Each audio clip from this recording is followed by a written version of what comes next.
So there is a secret reason why Best Buy salespeople and basically every online ad will steer you towards $2,000 TVs. And spoiler alert, it's not because they're better. This is the ultimate TV buying guide for 2025, and I'm about to reveal what the TV industry desperately doesn't want you to know.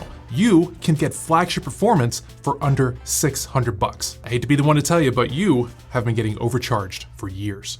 And here's what not a lot of people are telling you. 2025 completely broke the rules for TVs. That $2,000 flagship from 3 years ago, you can now get that same tech for under $600. Mini LED backlight, full array local dimming, quantum dots, 144 Hz gaming, it all has trickled down. What ended up happening is that brands like Hisense and TCL basically just said, forget your premium pricing and started cramming a lot of those high-end features into these, affordable boxes. Meanwhile, all those hyped up 2024 models, they're just sitting in warehouses getting marked down so stores can clear space for that new inventory. So yeah, you technically can spend like $2,500 and get the absolute best TV that money can buy on the market right now, technically. Or you can spend $500 and get a TV that will absolutely blow your mind just as much if your TV is already sort of like 4 or 5-ish years old. So let me show you how this works. A few years ago, that $400 to $600 price range is kind of where TVs went to die. The picture quality was about as inspiring as like a DMV lobby. But thankfully, it's not like that anymore. Last month, I tested a $500 TV and I had to legitimately double check that price tag because I kind of thought that it was a mistake. The Hisense U7N is what did it. It had mini LED backlighting, 144 Hz gaming, had really great colors, but the brightness was the part that surprised me the most. A TV around $500 had absolutely no reason being that bright. Samsung wants like $1,200-ish for the same tech and similar brightness and kind of acts like they're doing you a favor at that price. I literally picked my Hisense up and like walked it over to my neighbor's house and put it right next to his $1,800 Samsung. And while it didn't beat the Samsung, technically, it was very, very close. Close enough that if you swap the sets, like you wouldn't really notice a difference in the picture quality. And now his wife is like a little upset at him because he genuinely could have saved about $1,200 on a TV that he is now outside of his return period for. So my bad, Rick. The 65-inch version of the U7N does go on sale for $600 like a few times throughout the year. And honestly, that kind of feels like cheating for that TV. Then you have something like the TCL QM6K, which made me entirely reframe my expectations for color accuracy in like one of these like budget sets. And I'm talking like close to monitor level accuracy on a $600 TV. TCL has been quietly perfecting quantum dots while everyone else is sort of chasing OLED headlines, and now they've just kind of lapped the field. I did a blind test with my wife here in the office comparing a 1400 Sony TV to that TCL, and she thought that the TCL looked better regardless of what I put on the screen. And when I told her the price difference, she asked if we needed to like return the LG G3 OLED that we have in our living room. So unfortunately, Rick and I are kind of in the same boat here. It doesn't beat the LG G3 in my opinion, but for the casual viewer, I don't think it's necessarily unreasonable for her to feel that it was close in that moment. But regardless, $600 is a crazy deal for a TV that way outperforms its price tag. Now, if you're still one of those people that still feels like weird about these like newer brands, like they're not new, but I totally get it. The Samsung Q60D is gonna be your safety net if you're looking for a set in a smaller size. The 65-inch version does go on sale pretty often, but the 50-inch is gonna be the great value. It's got the signature Samsung picture processing magic, even in a budget set. The blacks are pretty decent. Shadow detail is solid, and yeah, the colors will look a little flat out of the box, but give it like 5 minutes in the setting menu and that completely transforms the image. Where it doesn't really stack up very well to what TCL and Hisense are offering at this price point is in gaming. No HDMI 2.1 and it maxes out at 60 Hz. But if you're not using it for gaming, then none of this really matters for you. This TV is more about Samsung just kind of proving that they're not trying to upsell you. They can make a good TV at any price, especially if you're looking for a set more in a modest size. But if you want a little bit more, the $600 to $900 category is where things really get spicy. All right, so this is where Hisense really decided to stretch their wings. The U8N is much like the U7N, except for the volume is kind of like cranked up to 11. It can max out its brightness at 3,000 nits, which for context is kind of like a groundbreaking brightness levels just a few years ago. And that 3,000 nits is brighter than the flagship OLED that I have in my living room. And I'm just now realizing that I might have paid a little bit too much for that TV, and my wife is probably right. Not surprising. So if you want that apparent OLED beating brightness without OLED level pricing, then that one is gonna be your move. Now TCL, not to be outdone, just dropped the mic with the QM8 QD Mini LED. Now for me, I thought that TCL for years as this like amazing value brand with like really great sets with just a few compromises in picture quality compared to like the big dogs. But as each year has gone on, TCL is proving that they deserve to be in the same room with all of those popular brands, and they're outperforming them in just about every way within that class. The QM8 is a really great example of that. The contrast is insane and the color accuracy is legitimately amazing. The only catch is that it starts at 65 inches and goes up from there. So if you have like a small apartment, maybe this one isn't the one, but if you've got enough wall space, you'll never look at another TV the same way again. Make sure that you keep an eye out for sales for this one, because if you need a great long-term set, this is a really good one.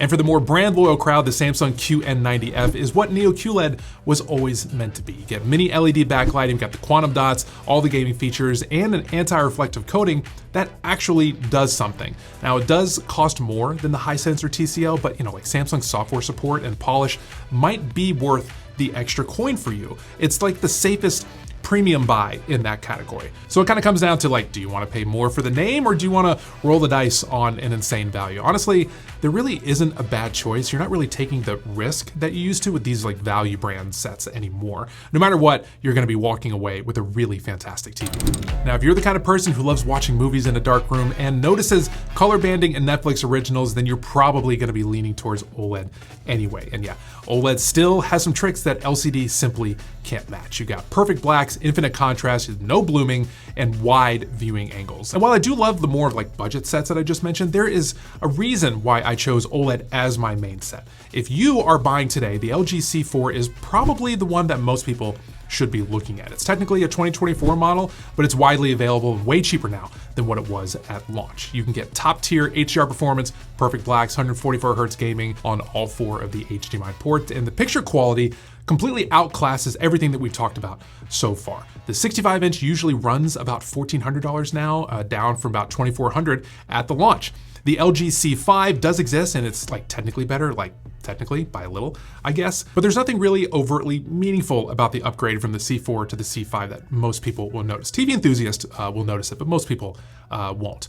Now, if you want to get into OLED for even less, then the LG B4 is what gets you there. You do give up some of the brightness and it tops out at 120 Hertz, but then like a dim room, like it still delivers those wow moments whenever you fire up like a Dolby Vision movie.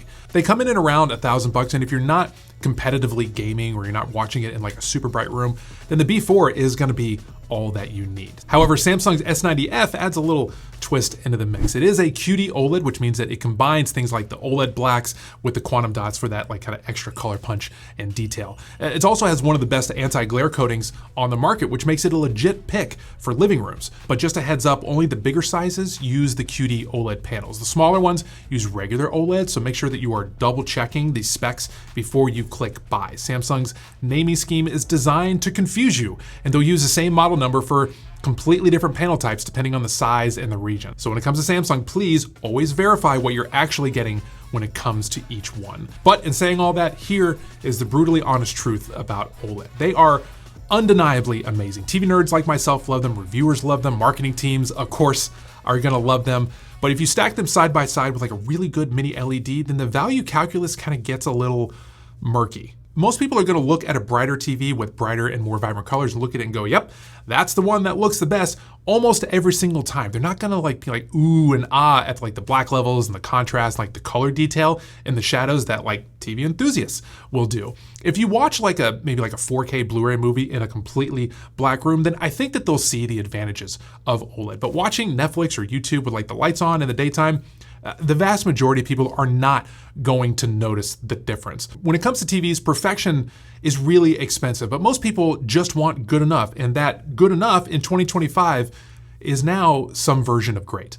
All right, so now let's move on to my favorite section. This is the no compromises zone, the $2,000 and up TVs. And if you're like JD, I like the value TVs, but I'm looking for the best, then this is the section for you. You're either like me, a home theater nerd, or you just like the finer things in life. Pinkies up, there's nothing wrong with that. This is a safe space if you want to be a pinkies up fancy person. It is okay. The Samsung S95F is the TV that made me understand why people will blow like huge stacks on electronics. The anti-glare coating is actual wizardry. I shined a flashlight on the screen just to kind of like see how it did during the testing, and it just like whatever, to the light. Didn't affect it whatsoever. The QD OLED panel is 30% brighter than last year's, and those are the kind of step ups that will actually matter. The color depth is also really, really impressive. This is the part that I nerd out about. The richness and life that you get out of the skin tones on those sets, it's just magic. The deep color accuracy in the shadows, the roll off in the highlights, like it is a chef's kiss experience. And yes, it is $2,500 for a 65-inch version of that. But like we said, this is a safe space for the Pinkies Up zone. So if you want to experience the bleeding edge of display tech, that's the one. Now, another TV in this ultra premium space that's worth looking at is the LG G5. It is an incredible set and the brightest OLED that has ever been made. LG claims that it is 40% brighter than the G4, and believe it or not, it delivers on that. And this is an OLED that can hang with the brightness levels of LCDs in the daytime without sacrificing those inky blacks. And plus, like, it's a beautiful design. It's a gallery design. It's ridiculously clean if you're gonna be wall mounting it. Now, if all that sounded great, but the price was like a little bit scary for you, then the LG G4 from last year is still a huge powerhouse at a much more palatable price in 2025. It's still very bright because it uses the MLA tech, and you can save about like $800 by going with that over the G5. Both are great though, but again, if you want to be the envy of your TV nerd friends, then the G5 with the new tandem OLED tech is going to be the way to go. And then you have one of my favorite TVs, the Sony A95L. This is still the king of color accuracy. Now, Sony does have a newer version of the set, which they now call the Sony Bravia 8 Mark II. That newer set, completely bonkers. It's absolutely incredible across the board, but the A95L just has a special place in my heart. There's something about how it renders an image that's really, really special. It's sort of like the difference between a digital camera and like a film camera. Like, both produce amazing images, but film just somehow feels better. You know, if you want to see every frame like the director intended, this is the one. And then of course I had to add in a wild card, the TCL QM8K. Now this is a QD mini LED, it's not OLED, but this monster can go up to giant 85 and 98 inch sizes. And it looks so good that it rivals OLED, but without the, OLED pricing spike. The 85 inch usually runs around $3,000, the 98 inch just over $4,000, which will sound like a lot, but when you compare that to an 83 inch OLED at $5,300, suddenly this TCL looks like a really good deal. But if you want to go really big without going broke, the TCL is the way to do it. Now, in saying all that, there are a couple really good reasons to upgrade and spend big on a TV, and the reasons aren't always having to do with like picture quality. First, if you're like a serious gamer and you have like a high-end PC and response time is like a religion to you, then the premium OLED response times are gonna be faster than your reflexes, and it shows. Second, if you watch like a ton of movies in a dark room and you actually can spot the difference between like really good and like reference grade, even if you know terms like, like compression artifacts, like posterization, or like crushed blacks, spend the money. Third, if you're choosing between something like a 98-inch mini LED and an 83-inch OLED, so like if you want size, obviously go with the mini LED, but OLED doesn't scale as affordably, but hey, like if you want the best image at those giant sizes, then unfortunately, you're gonna have to spend the cash to get it. Everyone else, just save the cash. Take that extra $1,500 and buy like a killer surround sound set or something, or better yet, just keep it for yourself. The $500 Hisense U7N, I guarantee, will make most of you just as happy as a 2000 TV for like 95% of what you actually watch. The Netflix shows are not going to look a lot better just because you've spent more money. The TV industry has spent years convincing people that great picture quality has to come at a huge price tag, but in 2025, that's total nonsense. The value has completely shifted, the tech has matured, and the smart money is now shopping where the deals are actually exciting. And whatever you end up with, just know this, that your TV is going to absolutely demolish whatever you were watching like 5 years ago.